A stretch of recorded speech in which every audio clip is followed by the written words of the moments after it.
Hey guys, in this video I want to share with you the top 15 things I wish I would have known before leveling a character in Ashes of Creation. This game is pretty infamous for wasting your time in a lot of ways, and there's a lot of lessons that you end up learning the hard way, so I hope this video helps save both new and experienced players out there from some of the frustrations that I personally experienced in the first 50 hours playing the game. Number 1. Before you go out into the world to gather crafting materials, always check the gathering commission board in a nearby city. These commission boards are always placed by a town's marketplace and will often include several quests related to the materials you were already planning to harvest anyway. And these are going to provide a good amount of XP and glint early on, and they'll help you speed level while you gather the materials that, again, you were probably going to harvest anyway. Number 2. Around the map, you will find Ember Springs, which you can attune to, and these act as an optional waypoint to respawn at when you die. But since the game has no fast travel and the map is quite large, at some point you're likely going to choose to purposefully kill your character in order to quickly return to your home point. While this is definitely not a bad idea if you don't mind losing a little bit of XP, you should know that there is a 2-hour cooldown for this respawn, so don't make the same mistake that I did and try to use this fast travel hack several times in the span of an hour, otherwise you will accrue XP debt for pretty much no reason. Number 3. As you kill enemies in the world, you will loot a lot of glint, which is usually either sold at a vendor for some easy silver or used to craft crates. But one thing the game doesn't tell you is that when you become a citizen of a town at level 10, you will have to pay taxes every 14 days using this glint. And the amount required to pay your taxes can literally be hundreds or even thousands of glint.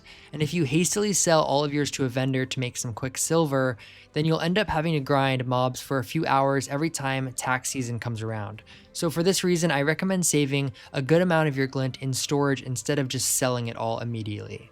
Number 4. Crates are a gameplay system where you collect resources, pack them into a crate, and haul them long distances to earn gold. And most new players are going to use the Market Commodity Crate station near the marketplace in cities for this, but this requires a lot of glint to craft each crate. So instead, I recommend that you head to the town's mayoral hall and use the Citizen Commodity Station, which will allow you to craft the exact same crates but using scrip instead. And this is a different currency than glint that you earn by turning in construction crates and requisition orders. So generally, it can be much easier and much quicker to obtain than glint. Number 5. When running crates, new players often use shift left mouse button on the crates that are equipped on their player to open up a UI menu that tells you how much you can expect to earn for each node you sell them at. And what you need to know is that this UI does not work and is almost never accurate. Very often you will earn significantly less than is advertised on this UI, sometimes as low as a fifth of what you actually expected. And this is due to diminishing returns from other players spamming nodes with lots of crates. So for this reason, you should never rely on this UI element to calculate profit. But unfortunately, there really is no other way in the game to figure out how much your crates are truly worth, so your best bet is pretty much just to travel to less popular nodes and hope that you make a good amount. Number 6. Another problem with the crate UI is that it will list nodes to sell crates at that actually do not have a vendor available, and this will often lead to players such as myself walking long distances to settlements like Tangled Post, thinking that they can make a ton of gold, only to realize that they've wasted all of their time.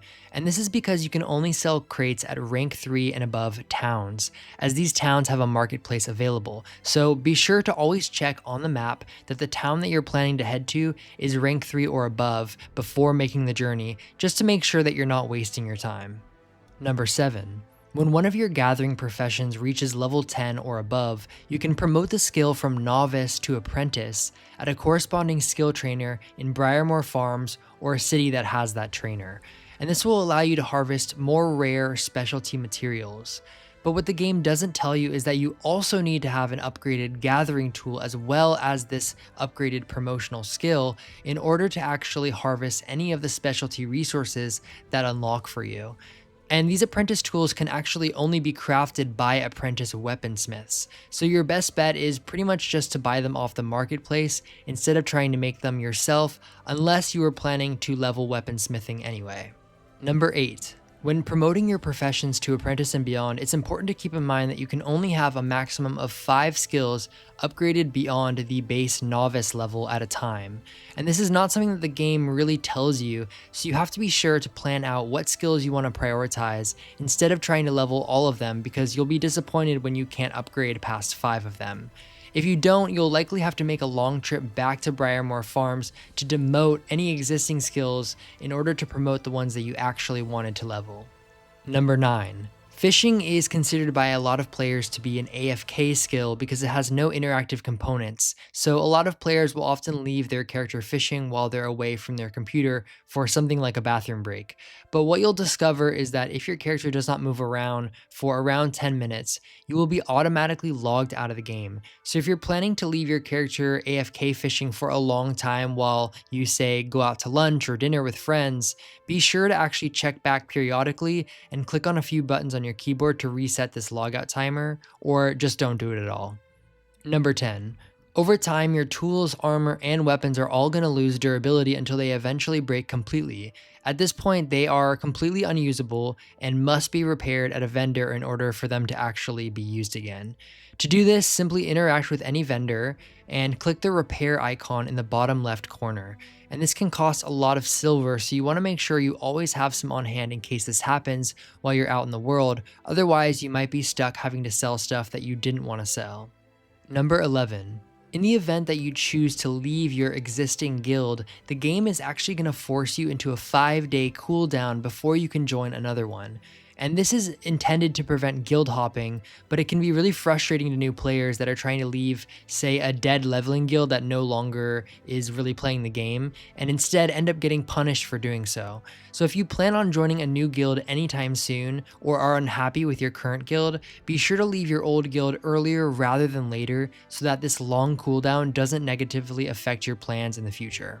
Number 12. If you decide to run crates, always try to team up with a group of players instead of running them solo. If you're on your own, there's a high chance that you're going to get attacked by high-level players, as you see happening to me in this video, and you'll quickly get gunned down. They'll steal all of your crates, especially the rare ones that you worked very hard to craft. And this can be, of course, very devastating to new players who are trying to earn a little bit of silver and spent most of their resources to make these crates.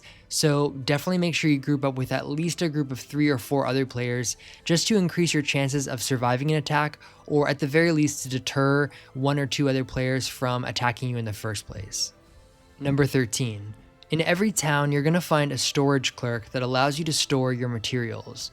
And what the game doesn't tell you is that this storage system is specific to each town, and it's not global. So this means that you're only going to be able to access resources that you stored in, say, the town of Miraleth, if you are actively talking to the storage clerk in the town of Miraleth. So you have to keep this in mind before leaving important materials behind. Otherwise, you might, say, have some really great rare materials in a town that is several hours away from where you currently are.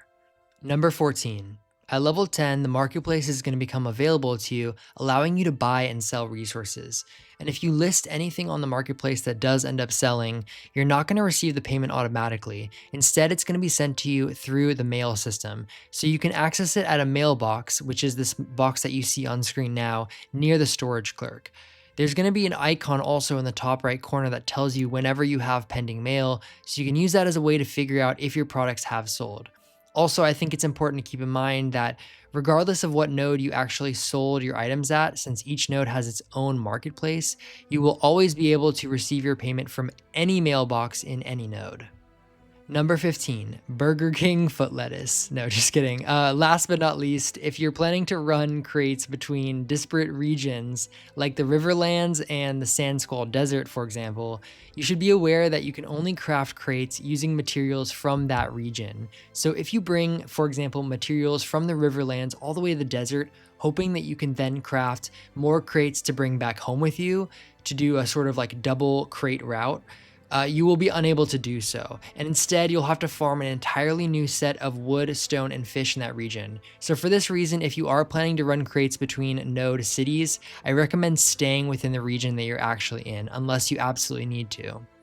All right, that is all the tips I have for you so far. Thanks so much for watching. I hope these save you a little bit of time in game and help you avoid some of the frustrations that I personally dealt with. Be sure to like this video if you found it helpful and subscribe to the channel if you want to see more Ashes of Creation content.